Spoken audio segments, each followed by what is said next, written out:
other costs, campaigning, travel and the making of propaganda films like Fitna, are covered by foreign donations from the likes of Lars Hedegaard in Denmark.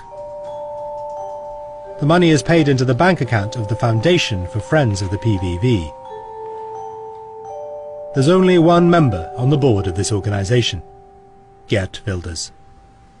And being the only board member, Wilders is not obliged to reveal details of his financial affairs to anyone but the Dutch Inland Revenue. So it's rather difficult to discover exactly what that money is spent on.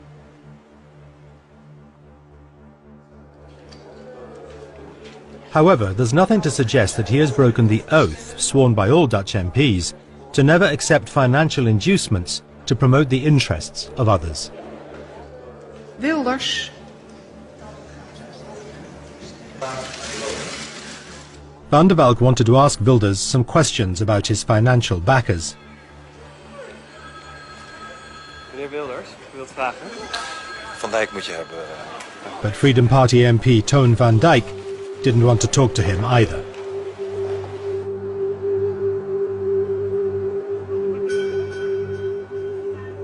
Looking up Geert Wilders and Israel on the internet, Van der Valk finds over 500,000 references.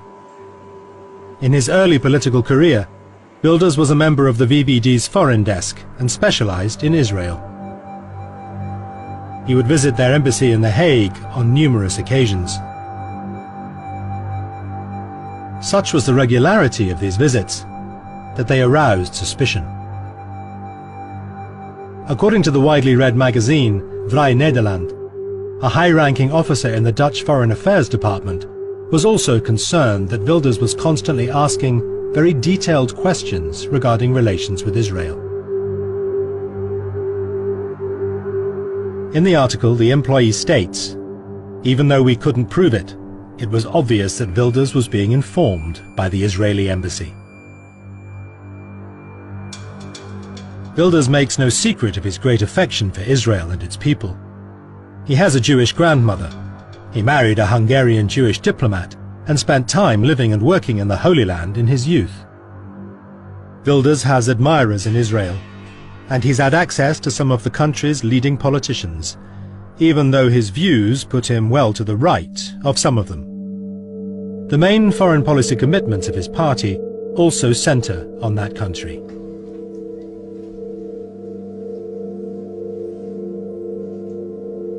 Wilders believes that the Jewish state is the last line of defense in the war against Europe's Islamization.